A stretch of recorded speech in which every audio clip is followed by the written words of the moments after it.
So as we go through the 8th chapter, we're going to just explore the status of property that a married woman acquires during her marriage. And we began actually by looking at the whole cycle from a free woman to a betrothed woman to a married woman, and to what extent she had a right to dispose of property before marriage. But as we get into the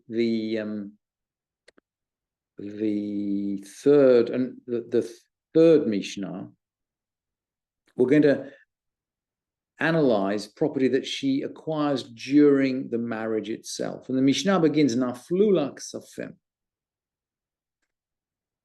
Literally, money fell to her. I've translated this as if she came to possess money. But literally, the Mishnah says, Naflu ksafim. Somehow, money, anyway, for whatever, money falls into her. I guess that the idiomatic in English translation will be money falls into her lap. Maybe that will be one way of translating it. Anyway, she comes into the possession of money. She gets hold of, she's given some money. She inherits some money. She acquires cash. The Mishnah rules, Ilakach bahem karka vehu ochel perot.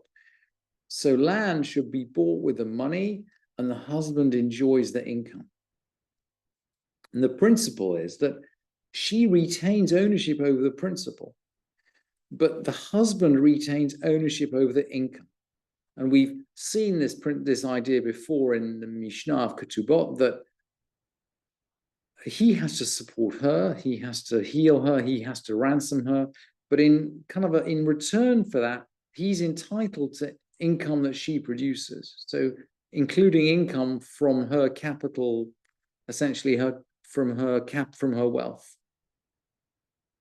So he enjoys the income, hu'ochel perot, but the capital is protected. Well, in those days, in the time of the Mishnah, you couldn't just put a sum into treasury bonds and hand over the coupon to your husband, or put the capital into stocks and hold the dividend over to your husband, because they didn't have those kind of markets.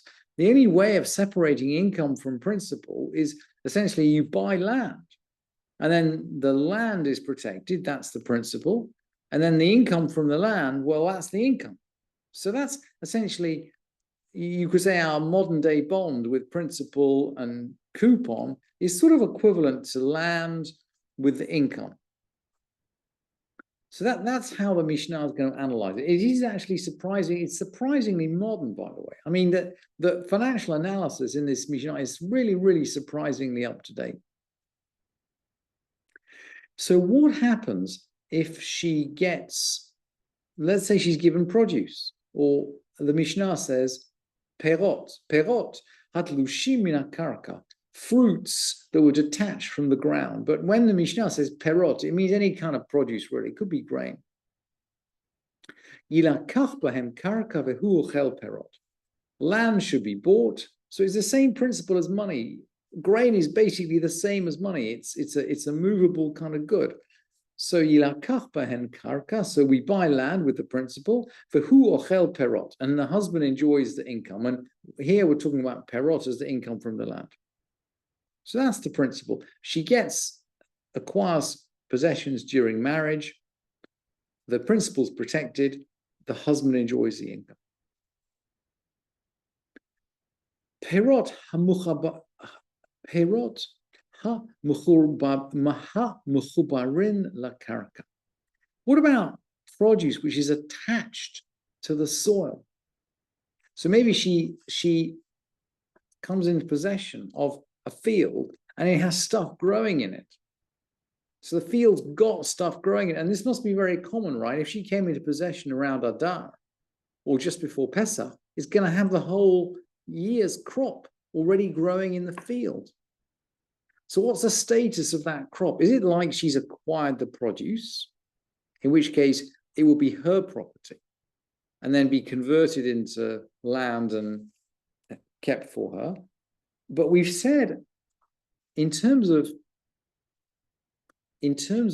her land, the husband enjoys the income. So maybe the fruits attached to the ground, maybe those fruits are kind of income for the husband. It's not quite clear, yeah, what the status is. So what is going to happen? Amar Rabbi Meir,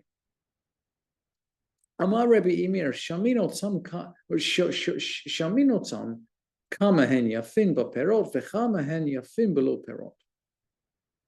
So Rabbi Meir says, look, we value the land with and without the produce, i.e., we value the produce independently. And we say, okay, that is a sum that the wife's acquired.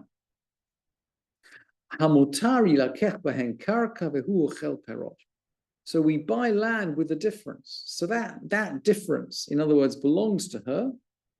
So it belongs to her, so the principle's protected, so we buy land with a difference, the husband then enjoys the income in future years. For Chachamim Omrim, and the halacha goes according to the Chachamim. For Chachamim Omrim, Perot HaMuchabarim LaKarka Shelo.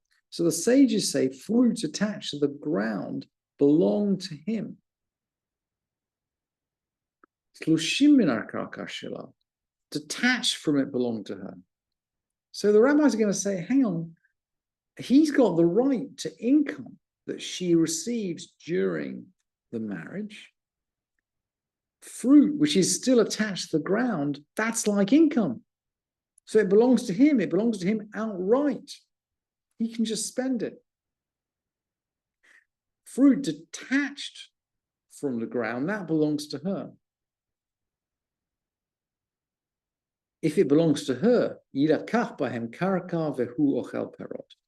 it belongs to her, then we're going to buy land with the value, and the husband enjoys the income. So Rabbi Shimon is now going to try to summarize what the principles are. Now the commentators say that Rabbi Shimon's actually disagreeing with the sages, and we'll see whether we can bring this out. So Rabbi Shimon Omer, Makom she'af. Makom she'ipa kocho biknisata, hura kocho bitziata. Rabbi Shimon says there's a principle here. And we've seen before, by the way, in the Mishnah of Ketubot and also in Yevamot, that quite often the Mishnah will teach a principle and it'll teach a series of Mishnayot which illustrate the principle. Sometimes the Mishnayot, sometimes the principle comes first and sometimes the principle comes last. But this juxtaposition of the principle with the examples is incredibly common in this Mishnayot. So we're going to get the rule of thumb.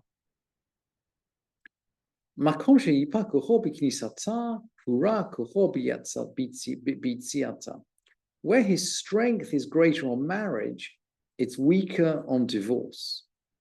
We'll find out what this means.